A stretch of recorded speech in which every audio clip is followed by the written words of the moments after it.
What is up, guys? I am here on the final day of 2011, but, well, technically it's not the final day, it's actually the 30th. I'm just recording it a day early so I can have it ready for you guys tomorrow, but you know what I get. It's going to be posted on the 31st, New Year's Eve, so yeah, whatever.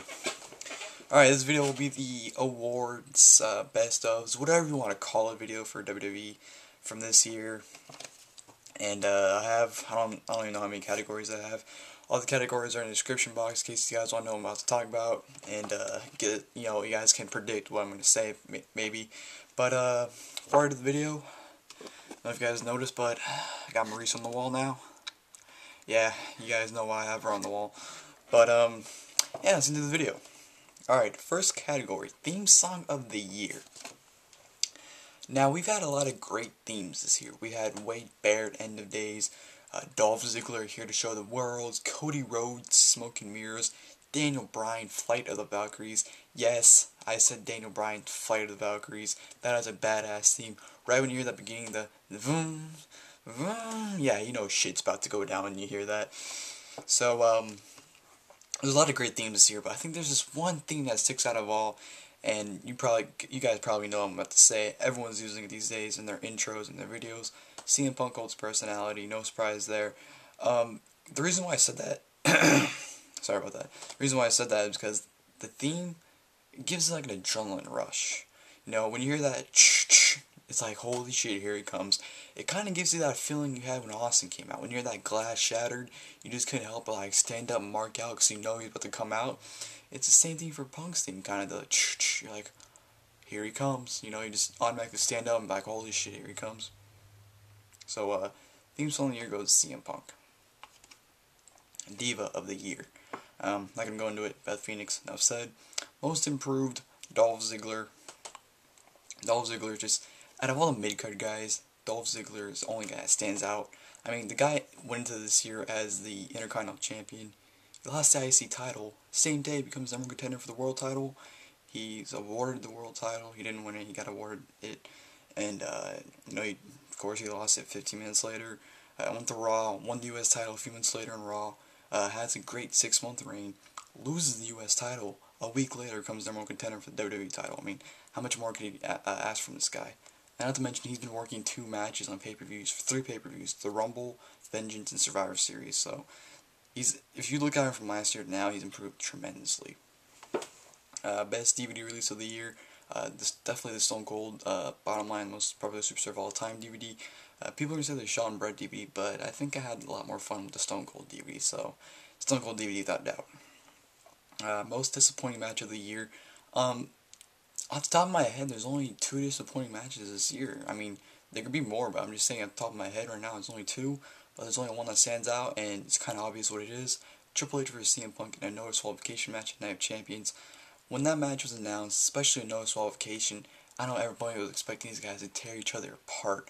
I mean, Triple H wanted to kick his skinny fat ass, for crying out loud. I was expecting just a brawl from these guys trying to kill each other. I mean, this match was so big, people wanted it to happen at WrestleMania. And just the way it went down was so disappointing. Like, not the ending, that was just like, what the fuck, just the whole match in general was just disappointing. The way it was going, it just wasn't into the match. It wasn't what I thought it was going to be. You know, I was expecting a lot from this match, and it just really, really let me down. So, most disappointing match is Triple H vs. CM Punk. Fuck. That was for you, Luke. Oh, this one's going to be fun. Most overrated superstar. The Internet Champion, Long Island IZ, Zack Ryder. Most overrated, without a doubt, in my opinion. No one gave 2 shits about this guy until he started the internet show. And ever since he started the internet show, everyone's been sucking his balls. And, I mean, I've actually seen comments on videos saying Zack Ryder should be in the main event. He should be in the WWE title picture. This guy just started getting on TV like 3 months ago. You want to be the main event already? Are you serious, bro? Come on. I mean, this guy's overrated. If he did not start his YouTube show, no one would give 2 shits about this guy. That's almost a guaranteed fact. I mean, there were some fans, like I was actually a fan of Zack Ryder on ECW when he was feuding with Christian, Tommy Dreamer, putting up some good matches, but ever since he started that YouTube show and everyone just started jumping on his bandwagon and whatever. Alright, most underrated superstar. I'm actually going to agree with my good friend Billy Paz on here and say that Ted DiBiase is the most underrated. Now, you guys might be saying I'm a little biased towards this one because, you know, everyone knows I've been a huge fan of the guy ever since he debuted, but I think this guy has almost everything you can ask for in person. I mean, he has the look, he has the in-ring skill, he has the mic skill. I mean, all I gotta do is give him a decent push. I'm pretty sure he'll take the ball and run with it. And from what I read, he's actually supposed to get a push sometime soon. So hopefully he gets a push for the Intercontinental title soon. So yeah, most underrated is Ted DiBiase in my opinion. Like I said, this guy can go really, really far and big in his career, but they just gotta, you know, risk it and give him the push. And yeah. Alright, Feud of the Year. Now, this one, everyone's going to give to CM Punk and John Cena right out the bat. But to me, the Feud of the Year is not to go to Randy Orton and Christian. Because to me, I felt like the whole Punk and Cena, or Punk versus WWE, Triple H, whatever you want to call it, that was just based off shoots. That's all the feud was. Shoot, shoot, shoot. And everyone's probably going to comment was like, well, the whole freaking contract signings were shoots. In a way they were, because like CM Punk was basically demanding everything he wanted from the contract. Like with Vince McMahon, he was basically telling him everything he wanted from that contract. And I just felt like that's all that feud was and shoots. And I know I said that on Skype last night, and you know they gave me some points how it was basically like Punk was the guy trying to take down the company, and you know Cena was basically defending the company. But I still think that feud is just based off shoots. That's just my opinion. I mean, I love the feud. It was a great feud, but I'm just going to say Randy Orton and Christian was Feud of the Year just because I love all the stuff they're doing. They're getting personal. I mean, they're putting on phenomenal matches.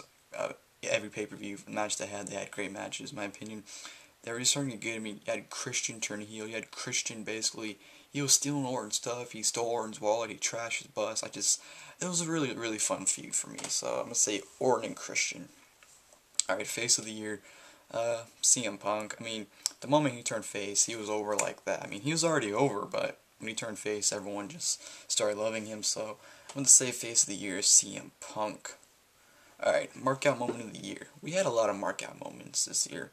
Booker T coming back, The Rock coming back, Mick Foley coming back, Daniel Bryan winning Money in the Bank, Del Rio winning the title, Punk winning the title, Daniel Bryan winning the title. We had a lot of markout moments this year. But this one, I'm not going to lie, I'm probably going to be a little biased on this one, but I think the markout moment of the year is Daniel Bryan cashing in and winning the World Heavyweight Championship. I think when that happened, sorry, I had a burp coming out, but it didn't come out, obviously. That was weak. But I think when Daniel Bryan cashed in, everyone went crazy. A lot of people are behind Daniel Bryan, especially the internet fans. And I think just everyone was just very, very happy and proud of the guy. I mean, the guy was in the independent scene for 10 years. And to see a guy that was an ROH, or just the Indies in general, 2 years ago, now the World Heavyweight Champion, it's just like, holy shit. That's awesome, you know, just very, very proud of the guy. So my markout moment go to Daniel Bryan. Tag Team of the Year. Well, I'm just going to say Kingston and Bourne, because A, we don't have basically any tag teams right now besides Epico, Primo, and them, and the Usos, and Hawkins and Rex, but they're never on TV, so I say Air Boom just because they're actually pretty fun to watch. So yeah, Air Boom Tag Team of the Year. Best on the mic, pretty obvious, CM Punk, not going to go into detail into that. Heel of the Year, I'm going to say Mark Henry. Ever since he turned heel at the Giraffe this year, he's just been dominant. I mean, he beat Big Show, Sheamus, and Randy Orton in 3 straight pay-per-views and became the World Heavyweight Champion. I mean, he was a dominant heel. It was getting really, really over. I mean, the whole Hall of Pain, everything, the whole Hall of Pain thing and everything, I was having to say, that he's been doing has just been great. He's just been a very, very good heel, and they should have never turned him face in the first place. So, heel of the year for me goes to Mark Henry. Another easy one, show of the year, Money in the Bank. Nothing else to say. Promo of the year. I think when you think of promos, only one promo comes to your mind. That's CM Punk's shoot. So, yeah, there you go. Match of the year. To me, only one match comes up, and that's John Cena versus CM Punk for the WWE Championship at Money in the Bank. I know other people are going to say, Triple H and The Undertaker for Mania was better. Well, think of it this way.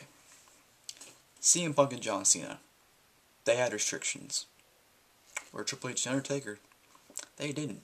John Cena and Punk went at it for 33 minutes, and they had to stay in the ring for 33 minutes straight. The Undertaker and Triple H went at it for like, what, 27 to 30 minutes? I don't know, something like that. And they could have done anything. They could have went all the way up to the freaking top of the stadium, or all the way backstage. They could have done anything they want. They could be all over the place. But Cena and Punk had to stay in the ring the entire match. So that's why I think Punk and Cena was better, because they had restrictions and Undertaker and Triple H didn't. So that's why I think that. And people are saying if you take the crowd out from the Punk and Cena match, they said the match would have been a sloppy match. I still think that match was great. I still think that's 5 stars, but that's just my opinion. Superstar of the Year. To me, only one person comes up, and it's not CM Punk. It's Randy Orton. And here's why. Alright, Punk, he did not become relevant until he did that shoot. That's a fact. No one gave 2 shits about Punk until he did that shoot. Orton, he's had a great year. From what people are telling me who's been following his entire career, this is one of his best years he's had in his career. That's saying something. I don't think Orton's had one bad pay-per-view match this year. Not one bad pay-per-view match this year that I can think of. I mean, his match with Miz at the Rumble was very good in my opinion. His Mania match with Punk, Extreme Rules match with Punk, his match with Christian, his matches with Rhodes and Barrett, those are very good matches in my opinion. And not to mention, he's put over several guys. He's put over Miz. He's put over almost the entire SmackDown roster. He put over Christian, Sheamus, DiBiase, Rhodes, Barrett. I mean, oh yeah, just to let you guys know, putting over somebody doesn't mean you have to have them beat you. Putting over just putting over someone is making them look very, very good. Like Christian, he made Christian look like a legit main event guy. He put Christian over. DiBiase, he made DiBiase look really good when they had that match. Rhodes, he made Rhodes 10 times better when Rhodes unmasked. Rhodes has just been very, very good without his mask lately. Barrett's going to claim that he injured Orton, so that's putting Barrett over right there.